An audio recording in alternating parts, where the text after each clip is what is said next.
Pamela, so great to be here with you. Look forward to hearing about your story and you sharing what's going to happen next week. And it was so awesome to have you at our event in Orlando. But look forward to you to share your background to kick us off this morning. Well, I appreciate you having me this morning, Chris, and at your summit in Orlando, and then also you guys coming up next week. So thank you for that. But yeah, thank you for having me here. A little bit about me. From Canada originally. I've got a pretty diverse story, but just lived around the world. Had the opportunity to live around the world. Middle East for a decade. Did live in London for a while, and actually met my husband while I was working at the hospital in Kuwait in 2015. And that's how I got to the States. So 2016, I moved here. And I've been really on a mission since I moved here. So what started with really supporting the military spouse community became a lot deeper from a lot of the things that I had been through in the past, but just wanted to support women in various ways, and especially women who have been through a lot. And so I launched Mission Wonder Woman Foundation during COVID. What a great time in 2020 to do that, which was hard to start a nonprofit during the pandemic. But I did it, and I've been growing it one step at a time. But what I do essentially is I provide wellness support. So I do wellness support for survivors of sex trafficking, but I also what's really special is provide scholarships. So I give them scholarships, and these are women who have sort of passed their trauma therapy. They've gone through that trauma therapy, and now they're on their way to advocating themselves. So they want a purpose in this world. So it's essentially just giving them a hand and pulling them up and saying, I'm going to help you. So they get the opportunity to work with a publisher, craft their story through healing, and then write their books. And so that's been really special this year. And then 2023 is when we launched that. 2024, we're launching the entrepreneurship program, which is incredible.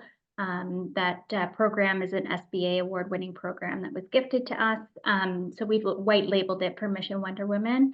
So we have 20 girls that are ready to go through that in February. So that's really huge. And then the end of this year, we're going to take all the books that those amazing women have written, and all of them have a very unique and different story in the trafficking space, and convert that into a docuseries. And that's really to support them, and then to also educate the public on the different types of trafficking that happens in our own backyard. So that's a little bit about my background and then what I do. So what inspired you to get into this space of helping women, and where would you say you got started with that? Yeah, so it goes deep. I mean, I grew up with a cleft lip, so grew up with very low self-esteem, and really taught myself to grow out of that. I didn't know anybody else that had a cleft growing up.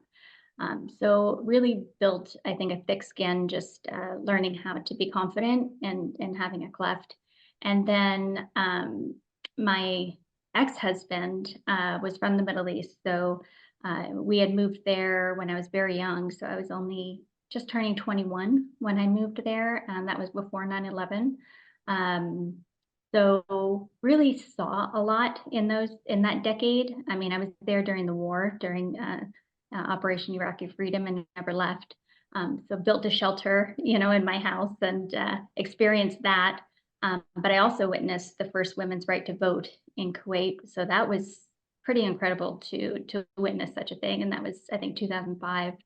And then also witnessed various forms of trafficking. So when you're talking not just sex trafficking, but labor trafficking. So I've witnessed it all. And then when I left my ex-husband, I actually went back to Canada with my kids. My little guy, because I mean, I was working really hard just to try to do something for myself, for my kids as a single mom.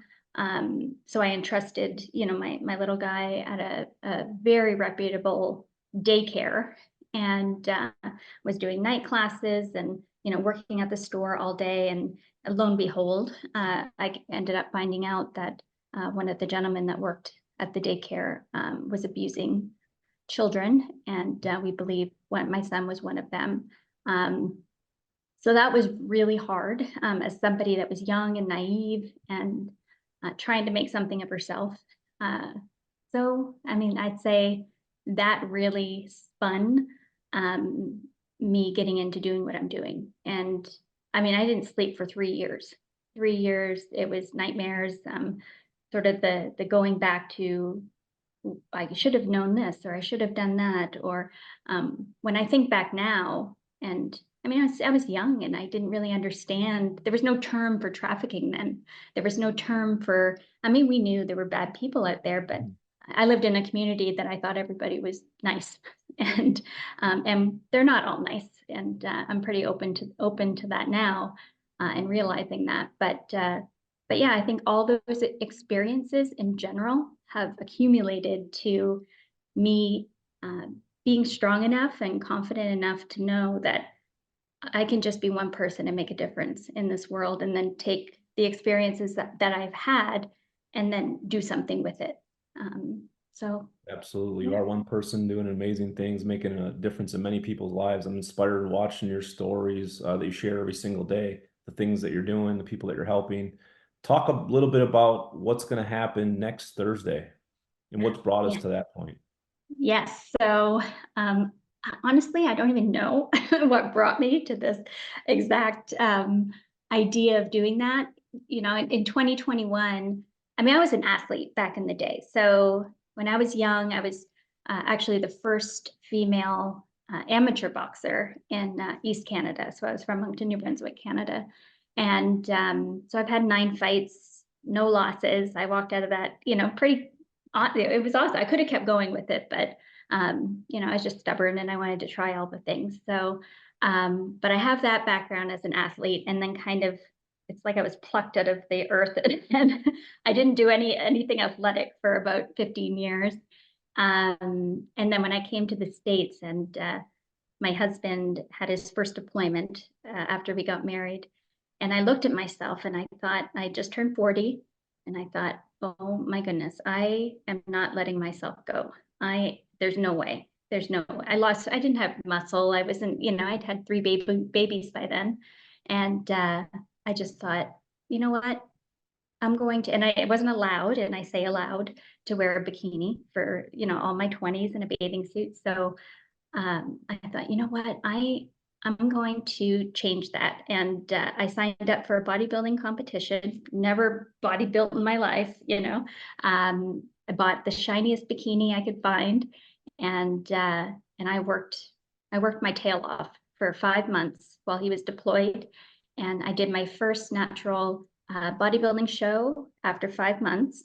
And I was sitting at 28-ish, if not more, percent of body fat when I started. And I won the most medals, they said, out of all the competitors that had ever done that natural show. So I had 9 medals, but I did tons of categories. And yeah, I crushed it. And then I was like, oh, this is awesome. I could do this. I can do anything. And then 2021 came around, and I put it in my head because I had met this amazing woman that had done a lot in Nepal. She was in the earthquake actually in 2015 when the earthquake happened in Nepal. She was stuck on the mountain. So she inspired me because she was talking about all this work she was doing in Nepal with Nepali girls, and said, you know what, Pam, I'm going in October. Why don't you come? And I'm thinking, I don't like camping. I don't like being cold. I don't like any of those things, but I love working with girls. So I think it would be a great experience. So I signed up to trek to Everest Base Camp, first mountain I've ever climbed, and I did it. So I did really well on that trek. So then again, I was like, okay, I can do things, and then I've been just very athletic ever since. And so this year I thought, I really want to do something to make some noise for my foundation, for survivors. And what would be a challenge for me would be climbing, because I am naturally not a climber. And So that's where it came from. And then and all of a sudden I'm climbing for 24 hours. So here we go. So Thursday, what can people expect to see? So you're going for 24 hours. Talk a little bit about your preparation and what I mean, it's so crazy to me thinking about so I don't even know It is a little crazy. right. That's Um, yeah, very intense. yes. So I really started putting the effort in my training a little over 6 months ago. And I mean, I started small. I'd start with 1 hour and then increase my speed on that hour. And then I went to 2 hours and then 3 hours. And then I jumped to, in about September, I did my first 5 hour consecutive. And then it was around the end of October. I thought I've got to try this like long run because I knew my legs could withstand that 4 hour, 5 hour, but what was going to happen, at 8 hours. And so actually my legs do start to get a little tired at the 8 hour mark. But I get off and I refuel. And I've done the 12 hours. So I know I'm capable of getting to that. It's brutal. And I know I'm capable of getting to that. Um, but yeah, it's just, I think it's more mindset, honestly, Chris, because I get on there and I almost zone out. I zone out and I focus. Um, I've paced myself. So I've practiced what I think my legs are comfortable with on every hour. So the first 4 hours are going to be the hardest. I'm at the highest and the fastest speed. So my cardio is pretty high for the first 4 hours. But my goal is to get those 20,000 steps, which I actually get a bit more. So it's about almost 20,500 steps in the first 4 hours. And then I start just bringing down my goals. So 5,000 steps an hour to then 4,500 steps an hour, and then 4,000 steps an hour at hour 8. And then it gets down to 3,750. And then I did it that way. And I know exactly how many steps I need every hour, how long I have of a break, when I can go to the bathroom. I've got it all strategized. So So, 24 hours of climbing. And what's the total steps you're going for? well, Get the that world record. record at this point is 17 kilometers, which is 10.6 vertical miles. Um, and I mean, that's a lot in vertical. But I think and that equates to 84,000 stairs to get to that 10.6 miles. And I did all those calculations by inches. So I calculated how many inches it will take to get to a mile. And then I had to measure the stair on the stair machine to get all the numbers correct. But if I do the exact strategy that I've laid out, I can get the record just before the 21st hour. So, and that gives me, because I don't know, maybe at hour 13, my leg has a cramp. I don't know. And then I need to take 15 minutes or 20 minutes. So if I keep that strategy, then that gives me 3 extra hours to make that up. So I think I'm good. Well, something this I don't want to say crazy, but something this wild. Obviously, there's a great cause behind it, and Yes. talk a little bit more about that, and um, you know how people can support that. Yeah. So, I mean, I talked a little bit about my foundation, but the whole premise really about the climb is it's because it's January 11th, which is Human Trafficking Awareness Day across the nation. You can wear a blue ribbon for that. So that will represent supporting the trafficking movement. And then January itself is Human Trafficking Awareness Month. So the goal is, I'm hoping it brings awareness, but Mhm. beyond awareness. Maybe people know what trafficking is. The words become more mainstream, but I think talking about it, because once I get to higher hours, I actually have a long list of survivors I won't be saying their last name, but I'll be saying their name on every step. And I know that's going to give me strength when I get tired. But I'm hoping that this will give some people who don't really know a lot about it, because it's a scary topic, but it's so important. You know, this is human rights. This is, nobody should be sold ever. You know, this is modern day slavery.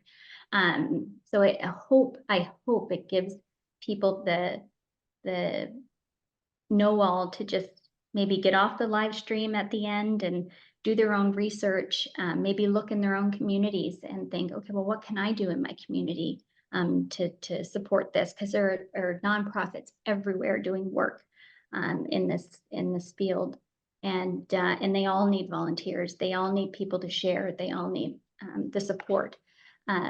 Yeah, so the goal is to spread the word far and wide, to say, you know, that anybody can get out there and advocate. You know, if somebody might think, well, I can't do anything. It's, who am I? No, you can. Who was I? I moved here in 2016, didn't know a soul, but I just put myself out there and said, you know what?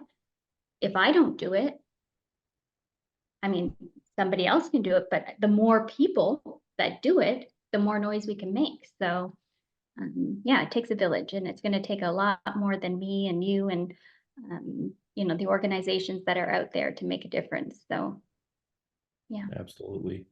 So where's this taking place at Thursday, and who's Yes. invited? Um, it's at Planet Fitness. So Planet Fitness has been amazing. They're giving me 3 Stairmasters for the event. So I have 2 for me and then 1 if anybody wants to climb next to me. But it's in Pensacola on Mobile Highway, which is their newest facility. But we have a huge space out there. And yeah, so it's, and I mean, I'm so grateful for you and your team, Chris.